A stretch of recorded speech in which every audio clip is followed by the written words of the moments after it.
Hi guys, and welcome to the Sunderland vs Harrogate match review. Now, this is more than likely going to be one of the shortest match reviews you're ever going to see on the channel because, to put it bluntly, it was Now, I'm probably going to have to bleep that out, but basically, it really was poor. It was very, very poor and a very boring game. And usually in my match reviews, I like to dissect different chances and this, that and the other, and there really wasn't a massive amount from either side, which is, you know, it's worrying, if anything. But either way, we'll get into it. So basically, we started off with Burge in goal. We had Bailey Wright in the centre of the back three. We had Willis on the right of the back three and Flanagan on the left. Then as the wing backs, we had O'Nien on one side, Hume on the other. In the middle, we had Scowen and Power. Then across the front three, we had Gooch, Maguire, and Charlie White. So pretty much the exact same team that I said that I thought was our strongest lineup, minus Grigg, the other day when I made a separate video. So I thought to myself, okay, it's good that he's going for it. But yeah, I think it really didn't prove to be a very strong team. I mean, it might be one of our strongest teams, but it still didn't play particularly well. So getting into the game anyway, particularly the first half, it was so clear to see that Harrogate, who have, you know, only recently played, they had the playoff semi-final, then the playoff final, which of course they won, where our own Jack Diamond scored in that game. But, you know, and of course, congratulations to them, well done to them. It was very, very clear that they were so much sharper than us, and arguably, match sharpness is a lot more important, or maybe just as important as general quality of players or quality of teams, because if you may have the best team in the world, but if you're not sharp enough, or you don't have that match sharpness, then there's no point. Quality means absolutely nothing. So I mean, I can give that to the lads as maybe an excuse for the poor performance, or at least a way to give Harrogate more credit, because in all fairness to Harrogate, they come out flying. The entirety of the first half, I thought that they were the better side. They controlled the game, but the thing that was probably more frustrating was the fact that every time they had the ball, they moved it very quickly, but we dropped off, you know, 5, 6, 7, 8, 9, 10 yards. We were letting them have the ball. We looked as if we were the away team that were defending for our lives for relegation or something like that, because the second they get the ball in midfield, we were backing off and dropping off and dropping off and dropping off. And that was the running theme. Whereas when we had the ball, Harrogate were directly in our faces. They had the high press going on, which we could not handle whatsoever. The quality clearly wasn't there, and the match sharpness wasn't there to work our way around that. So for the majority of the first half, it was literally Harrogate would bomb forward. They'd look a lot better than us. To be fair, we defended relatively well in the sense that we managed to make it so they didn't trouble us too much, and Burge wasn't really forced into any saves in particular. But it was a very drab and boring first half, as was the majority of the game. But that was the first half, pretty much. I think they had a chance which went miles over the bar. We had a couple of half chances. I mean, to be fair, you know, as much as I can slate us, you know, defensively in the way in which we responded whenever Harrogate were in possession, there were a couple of times, but it was only a couple of times where we'd do a couple of slick passing moves down either wing, and we'd get into really good positions, and then we'd just, you know, hit it hard and low across goal, or that final ball just wouldn't be quite there. But there's a couple of, you know, times where our quality actually shone. But if that match sharpness was a little bit higher, or at least matched Harrogate, I feel like it would have been a different end product, potentially anyway. But like I say, there was a couple of passing moves where we'd work it down one side, a couple of 1-2s, and we'd manage to work it through their back line very well. But then the final ball was poor.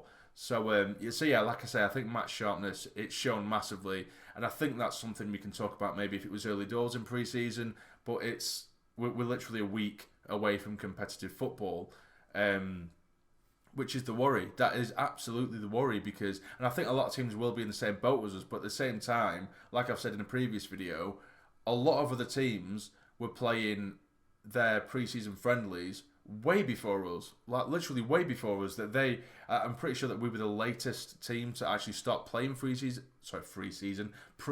friendlies. So we were really, really late to the club in that sense. But the second half came on, and we're pretty much exactly the same. It was really drab. They weren't really threatening us. We weren't really threatening them. But it got to the hour mark. We started to make substitutions. Haydn O'Brien came on. Neil came on. Grigg eventually came on. And that's what seems to be saving us throughout pre-season, because we seem to be terrible, or at least very, very bang average throughout the majority of the game. And as soon as the hour mark hits where we bring fresh legs on, that's when we seem to be decent, which is quite strange. And the thing is, when it comes to these competitive games, we're not going to be able to roll on 10 substitutes on the hour mark to save our asses, you know what I mean? We need to be able to handle ourselves throughout the entire game without having to bring 10 other players on, because that's not going to happen, obviously. But yeah, like I say, we brought the likes of Haydn O'Brien on, and Will Grigg, Neil as well, Dobson came on, and a few others. McLaughlin came on to replace Willis, who did pick up a knock throughout the game. But Haydn O'Brien, I think he looks a lot better than Wyke. Wyke, again, he was very, very poor. Very poor. Like I said, in the first half, there was a few times where we did get into decent crossing positions, and even if the end product wasn't great, we would get ourselves to, say, for example, the byline, we'd cross the ball in, and where's Charlie Wyke? The first man you're looking for, because of course he's our main striker, is our centre forward, and he is literally almost hiding behind the opposition defence players. It literally, you're expecting your front man, your centre forward, your striker to maybe make a run around the near post, or just have at least a planned, intelligent run into where you're going to go in the box. But he's just stood there lazily at the back post when you've got someone who's bringing it to the byline to drill it across goal, and he's just stood at the back post, and it is useless. He renders himself useless. And it was very, very frustrating. He had a handful of touches and didn't really influence the game again. Which is, again, very frustrating. But like I say, when these substitutes did come on, things changed a little bit. Harrogate started to tire a bit, and that's what happens when obviously you play the high press for so long, which they did. And for the majority of the game, they played it very, very well, without making too many chances against us, or at least clear-cut chances, should I say. But eventually, Neil, who of course is one of the substitutes, who's been a really bright light, a real shining light throughout pre-season so far, he comes through. He plays a very, very good ball, very nicely played through ball to Will Grigg, and he slides it. It's a very, very nice finish.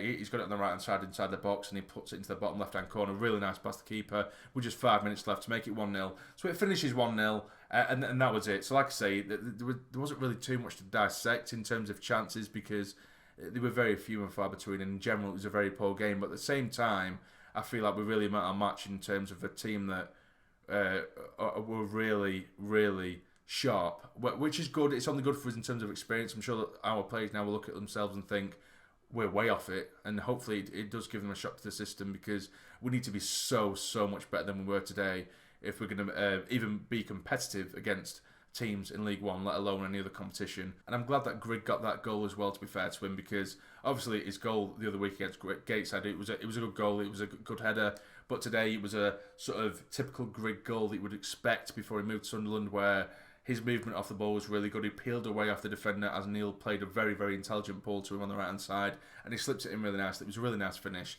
So in terms of a sort of man of the match, which I usually finish off these match reviews with, I really can't give you one, because honestly, it was a really poor game in general. It was a really, really poor game, so I really couldn't decide on a man of the match.